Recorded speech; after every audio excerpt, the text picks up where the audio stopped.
वबरकातुहू। सबसे पहले तो मैं आपका शुक्रिया अदा करता हूँ जी, आप सब लोग यहाँ पे आए। तो बात यह है कि इस हलके में जब से पाकिस्तान बना है, डिस्ट्रिक्ट सियालकोट में 63,000 समथिंग मैंने 2024 में यहाँ से वोट लिए थे, जो सियालकोट में सबसे ज़्यादा थे। और अभी तकरीबन 14,000 नए वोट बने थे, जो इनको पता था कि ये भी तकरीबन 90% इमरान खान के वोट हैं। इस हिसाब से इन्होंने 80,000 की जो कास्टिंग की है बक्सों में, कि ये सारे वोट 63,000 फाहर ने पहले लिया था और 14,000 नया वोट बन गया है, तो हम 80,000 पे होमवर्क करें। तो मैं जब सुबह 10:30 बजे निकला तो मुझे सबसे पहले कॉल आई गढ़ा पोलिंग स्टेशन से कि गुमर साहब यहाँ पे पहुँचे, यहाँ पुलिस ने धक्के मार के हमें बाहर निकाल दिया है और अंदर जाके वोट कास्ट कर रहे हैं। मेरे पहुँचने से पहले वो जब वहाँ से जा चुके थे, अभी मैं वहाँ पहुँचा भी नहीं था, मुझे मित्रावाली से कॉल आ गई कि गुमर साहब यहाँ से लोगों का सर फाड़ गया है और बाहर निकाल के वोट कास्ट कर रहे हैं। इस तरह यकीन करें, मैं अभी किसी पोलिंग स्टेशन पे पहुँच भी नहीं पा रहा था और हर पोलिंग स्टेशन से दूसरे से कॉल आ रही थी कि हर पोलिंग एजेंट को बाहर निकाल के ये अंदर अपनी मर्ज़ी से वोट पूरे पैकेट डाले हुए थे। जब वोट निकले हैं बाहर तो इकट्ठी वो दथियाँ बनी हुई थी जो उन्होंने डाली हुई थी। हमारे बड़े पोलिंग स्टेशन ऐसे हैं, जैसे लोपो वाली है एक, वो मुझे बंदा सुबह ही मिला आके, तो कहता है जी हमारा टोटल गुमर साहब 1400 वोट है और तकरीबन 275 लड़के बाहर गए हुए हैं और 100 के करीब लोग फौत हो चुके हैं। और पिछली दफ़ा वहाँ 600 के करीब वोट कास्ट हुआ था और अब वहाँ पे 1300 समथिंग वोट कास्ट कर दिए उन्होंने। और लड़ाई भी पूरे दिन वहाँ रही। तो हर पोलिंग स्टेशन पे उन्होंने वोट भी डाले। इसके बावजूद मैंने 3 बजे कहा कि इन्होंने अगर वोट डाल भी दिए हैं, हम फिर भी जीत रहे हैं। फिर इन्होंने क्या किया कि फिर उन्होंने बक्स उठाने शुरू कर दिए। वहाँ से प्रेसिडेंट अफसर को बिठा लिया, बक्स भी उठा लिए। फिर लोगों ने रोका, कहीं तो रुके, कहीं ने लड़ाई की, कहीं नहीं लड़ाई कर सके, वहाँ से वो गाड़ियाँ लेके भाग गए। तो हम ये पैगाम देना चाहते हैं कि अगर आपने ऐसे ही इलेक्शन करवाना है तो इलेक्शन ना करवाएं। वैसे ही कह दें कि ये फ़लाँ MP है, फ़लाँ MNA है। अगर आप इस बात पे हैं कि हमारी मर्ज़ी होगी तो हम किसी को जितवाएंगे, हमारी मर्ज़ी होगी तो हम किसी को हरवाएंगे, तो हम भी आपको पैगाम देना चाह रहे हैं कि हम हक़ के लिए, इंसाफ के लिए हम भी लड़ते रहेंगे, मरते दम तक इमरान खान के साथ रहेंगे, आइन की बालादस्ती के लिए, कानून की बालादस्ती के लिए। ये मुल्क पाकिस्तानी अवाम के वोट से बना था, ये अदारे पाकिस्तानी अवाम के मुलाजम हैं, इन्होंने यहाँ पे मुलाजमत करनी है और ये अदारे हम पे हाकम बने हुए हैं। और ये जद्दोजहद पाकिस्तान तहरीक इंसाफ इमरान खान की क़यादत में हमेशा करती रहेगी। हमने बड़ा पुरअमन रहने का मुजाहरा किया और उसके बाद जब मैं वहाँ हम बाहर इकट्ठे हुए तो मुझे कहने लगा, वहाँ पे एक SP था, जी गुमर साहब आप अकेले अंदर जा सकते हैं। चले मैं अंदर चला गया तो वहाँ RO ने मुझे बिठा दिया AC वहाँ जो सिस्टर के मेरे उनके कमरे में। थोड़ी देर बाद आया है तो आके मुझे कहता है, जी मैं आपसे शुरू करूं। मैंने कहा करें जी शुरू।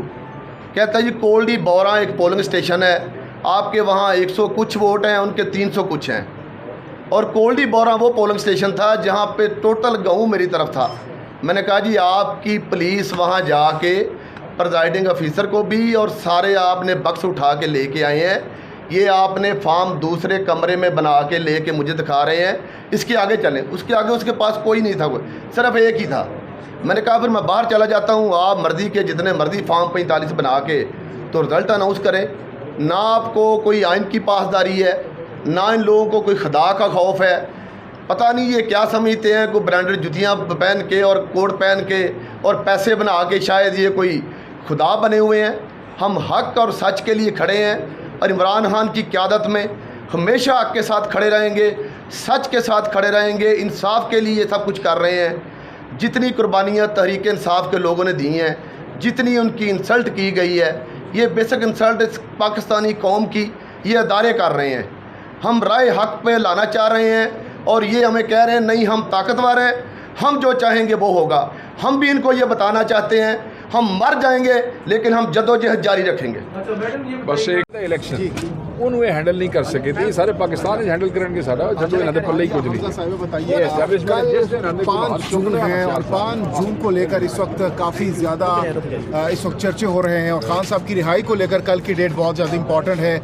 क्या एक्सपेक्ट कर रही हैं कल, किस तरीके से आप लोग इस्लामाबाद हाई कोर्ट पहुंच रहे हैं, कितनी बड़ी तादाद होगी और क्या एक्सपेक्टेशंस है खान साहब की रिहाई को लेकर? लग रहा है कि मौजूदा हालात में इमरान खान ईद से पहले अपने घर पर ईद गुजारेंगे।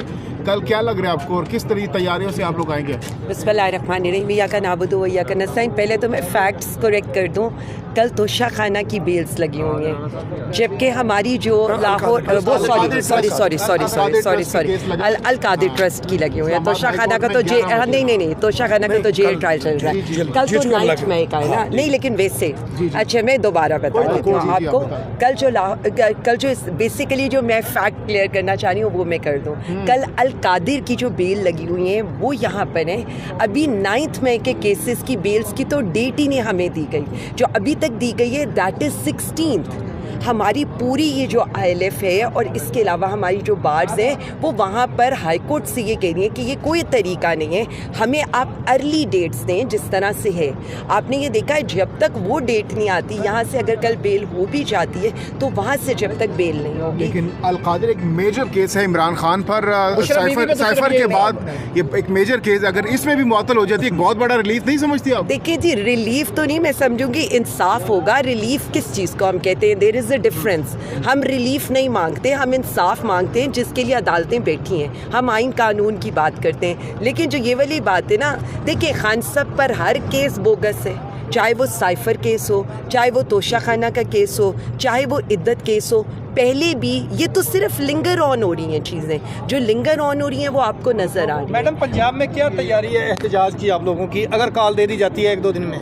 देखिए, 1-2 दिन में भी अगर कॉल आती है तो पंजाब तो आपको पता है मोबिलाइज है। हमारे लोग अल्हम्दुलिल्लाह निकल रहे हैं, हमारे टिकट होल्डर्स इस वक्त अपने हलकों में हैं, हमारे MNAs MPs अपने कारकुनों के साथ खड़े हैं। जिस तरह से PTI पंजाब ने ये इलेक्शन इकट्ठे होकर लड़ा है, मुत्तहिद होकर लड़ा है, मुझे तो ये यकीन है कि इंशाअल्लाह ताला बड़ी तादाद के अंदर पंजाब एक दफ़ा दोबारा परफॉर्म करेगा। और मेरा ये ख्याल है कि जिस तरह का खान साहब ये कह रही हैं कि मुल्क भर में एहतजाज होगा, PTI पंजाब ऑलरेडी उस एहतजाज पर काम कर रही है। हमारे तो जितने भी एहतजाज होते हैं वो पंजाब भर में होते हैं, हल्के वाइज होते हैं। तो इंशाअल्लाह ताला जल्द लाएमल आ रहा है, फ़िक्र ना करें। हमारी कल रात को एडवाइजरी कमेटी की मीटिंग हुई है, हम अपनी सिफारिशात भी भेजेंगे।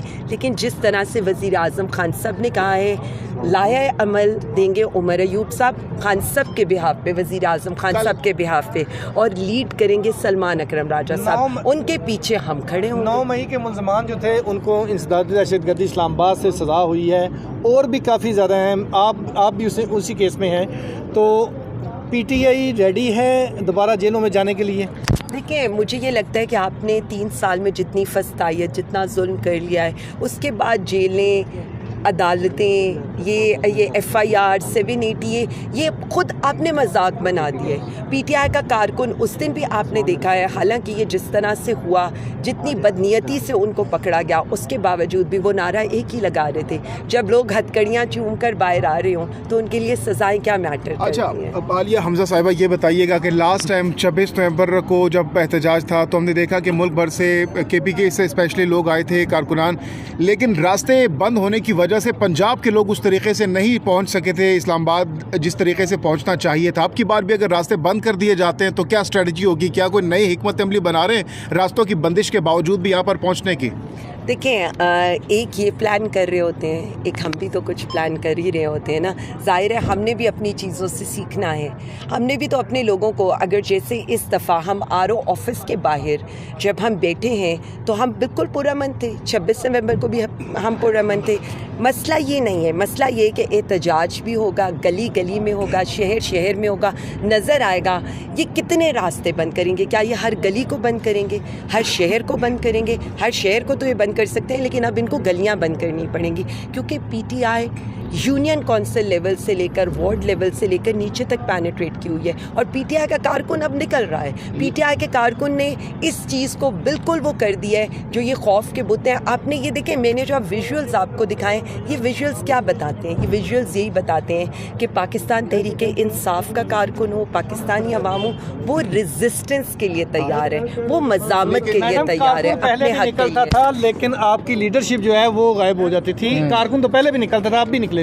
देखिए, मैं क्रेडिट दूंगी, बिल्कुल दूंगी। हमारे कारकुन हमसे बहुत आगे हैं और यकीन माने हमें रास्ता भी वो दिखाते हैं, हमारे साथ भी वो चलते हैं। और हम बिल्कुल, मैं आपकी इस बात के आगे बिल्कुल कोई वो नहीं कहूँगी, मैं तो उनको खिराजे तहसीन पेश करती हूँ, लेकिन उनको ये पता होना चाहिए कि उनकी बहन खुद भी उनके साथ खड़ी होगी और कोशिश करेगी बाकी सबको भी उन्हीं के साथ खड़ा करें। मैडम, इस बार खान साहब ने कहा है कि वर्कर नहीं, लीडरशिप कुर्बानी दे, डट जाओ या हट जाओ का बड़ा फेम हुआ था, ट्विटर पे ट्रेंड चला था, तो इस हवाले से आप क्या कहेंगी? लीडरशिप डट जाएगी या फिर हटने वाली?